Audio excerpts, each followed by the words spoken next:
प्रत्येकाच्या मनात दोन गोष्टी कायम असतात. एक म्हणजे आपले पैसे वाढले पाहिजेत आणि दुसरं म्हणजे आपल्या कुटुंबाचं भविष्य सुरक्षित राहिलं पाहिजे. पण विचार करा, या दोन्ही गोष्टी एकाच वेळी साधता आल्या तर? आज आपण याच इंटरेस्टिंग विषयावर बोलणार आहोत. हाच तर खरा प्रश्न आहे, नाही का? बघा ना, एका बाजूला आहे कुटुंबाच्या भविष्याची काळजी आणि दुसऱ्या बाजूला आहे आपल्या बचतीला चांगली वाढ देण्याचं आव्हान. या दोन्हीमध्ये बॅलन्स साधणं अनेकांना खूप अवघड वाटतं. पण याच गरजेसाठी काही खास फायनान्शियल प्रॉडक्ट्स बनवले गेले आहेत. आणि याच गरजेमधून सेव्हिंग्स प्लॅन हे संकल्पना समोर येते. हे असे एक 2-in-1 साधन आहे जे विमा, संरक्षण आणि बचत या दोन्ही गरजा एकाच पॅकेजमध्ये पूर्ण करण्याचा प्रयत्न करतं. चला तर मग हे नेमकं कसं काम करतं ते समजून घेऊया. एकदम सोप्या भाषेत सांगायचं झालं ना, तर याचं एक साधंसं समीकरण आहे. सेव्हिंग्स प्लॅन म्हणजे जीवन विम्याचं संरक्षण प्लस गॅरंटीड बचत किंवा परतावा. म्हणजे काय, तर एकाच प्रीमियममध्ये संरक्षणाची ढाल आणि बचतीची वाढ या दोन्ही गोष्टी एकत्र मिळतात. चला, हे दोन्ही फायदे जरा नीट समजून घेऊया. पहिलं आहे लाईफ इन्शुरन्स कव्हर. म्हणजे दुर्दैवाने विमाधारकाचा मृत्यू झाला तर त्यांच्या कुटुंबाला एक मोठी आर्थिक मदत मिळते. आणि दुसरं जे खूप महत्त्वाचं आहे ते म्हणजे गॅरंटीड पेआउट. याचा अर्थ पॉलिसीच्या शेवटी एक ठरलेली रक्कम मिळतेच मिळते, ज्यावर बाजारातल्या चढ उतारांचा काहीही परिणाम होत नाही.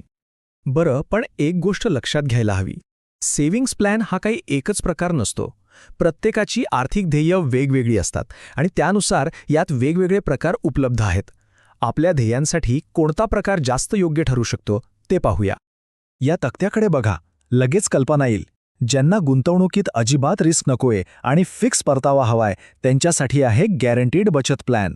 मुलांचं शिक्षण किंवा लग्नासारख्या मोठ्या खर्चासाठी भविष्यात एक मोठी रक्कम जमा करायची असेल तर एंडाउमेंट प्लॅन कामाला येतो. आणि ज्यांना विम्यासोबतच मध्ये मध्ये पैशांची गरज लागते त्यांच्यासाठी मनी बॅक प्लॅन हा एक चांगला पर्याय आहे. हे प्रकार अजून चांगले समजून घ्यायचे असतील तर चला आपण गॅरंटीड बचत प्लॅनमध्ये थोडं काय म्हणतात ते डीप डाईव्ह करूया. यामुळे हे प्लॅन्स खरंच कसे काम करतात याची एक स्पष्ट कल्पना येईल. ज्याच्या नावावरूनच कळतंय, या प्लॅनचं सर्वात मोठं वैशिष्ट्य म्हणजे हमी परतावा. म्हणजे शेअर बाजारात कितीही उलथापालथ झाली तरी पॉलिसीच्या सुरुवातीलाच ठरलेली रक्कम मुदतीनंतर मिळणार हे 100% निश्चित असतं. त्यामुळे गुंतवणुकीतलं टेन्शनच निघून जातं. इतकंच नाही तर पॉलिसीची मुदत संपल्यावर पैसे कसे घ्यायचे यातही आपल्याला चॉईस मिळते. समजा मुलांच्या लग्नासाठी किंवा घर खरेदीसाठी मोठी रक्कम हवी असेल तर एक रक्कम पर्याय निवडता येतो. किंवा निवृत्तीनंतर नियमित उत्पन्नाचा स्रोत हवा असेल तर तीच रक्कम मासिक किंवा वार्षिक हप्त्यांमध्येही घेता येते. आणि गंमत म्हणजे या प्लॅनला आपल्या गरजेनुसार अजून कस्टमाइज करता येतं. यांना रायडर्स असं म्हणतात. हे मूळ पॉलिसीसोबत अतिरिक्त संरक्षण देतात. जसं की अपघाती मृत्यू झाल्यास जास्त रक्कम मिळणं, गंभीर आजारांसाठी संरक्षण किंवा काही कारणाने प्रीमियम भरू शकलो नाही तर तो माफ होण्याची सुविधा. आणि हो, एक खूप महत्त्वाचा फायदा म्हणजे टॅक्स सेव्हिंग. या प्लॅनसाठी भरलेल्या प्रीमियमवर इन्कम टॅक्स कायद्याच्या कलम 80C अंतर्गत सूट मिळू शकते. इतकंच नाही तर नियमानुसार पॉलिसी पूर्ण झाल्यावर मिळणारी रक्कमही कलम 10(10)D अंतर्गत पूर्णपणे करमुक्त असू शकते. ओके, मग आता इतकं सगळं ऐकल्यावर मनात एक प्रश्न येतोच की हे प्लॅन्स नक्की कोणासाठी आहेत? म्हणजे कोणाला याचा जास्त फायदा होऊ शकतो? तर बघा, ज्यांना ना गुंतवणुकीत जास्त जोखीम पत्करायची नाहीये, ज्यांना विमा आणि बचत या दोन्ही गोष्टी सोप्या पद्धतीने एकाच ठिकाणी हव्या आहेत, आणि हो, जे निवृत्ती किंवा मुलांच्या भविष्यासारख्या लांबच्या ध्येयांसाठी एक निश्चित परताव्याचं प्लॅनिंग करत आहेत, त्यांच्यासाठी हा एक नक्कीच विचार करण्यासारखा पर्याय आहे. पण थांबा, कोणताही निर्णय घेण्याआधी याच्या दुसऱ्या बाजूचाही विचार करणं खूप महत्त्वाचं आहे. सेव्हिंग्स प्लॅनची तुलना एका वेगळ्या आणि तितक्याच लोकप्रिय पर्यायाशी करणं गरजेचं आहे. आणि हीच तुलना सगळ्यात महत्त्वाची आहे. इथे आपल्याला दोन वेगवेगळे मार्ग दिसतायत.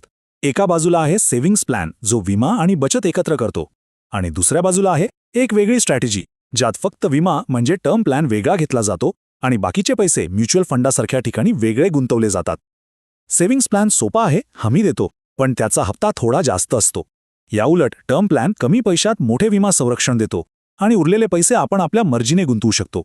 यात जास्त परतावा मिळू शकतो, पण हो, बाजाराची जोखीमही पत्करावी लागते. आणि इथेच येतो आजचा आपला सगळ्यात महत्त्वाचा प्रश्न. आपल्या आर्थिक ध्येयांसाठी जास्त महत्त्वाचं काय आहे? गॅरंटीड परताव्याची सुरक्षितता की जास्त वाढ मिळवण्याची संधी, भले त्यात थोडी जोखीम असली तरी? लक्षात ठेवा, यातलं काहीही चांगलं किंवा वाईट नाहीये. आपल्या गरजेला, आपल्या स्वभावाला काय पटतं हे सगळ्यात महत्त्वाचं आहे, आणि याच प्रश्नाच्या उत्तरात योग्य दिशा दडलेली आहे.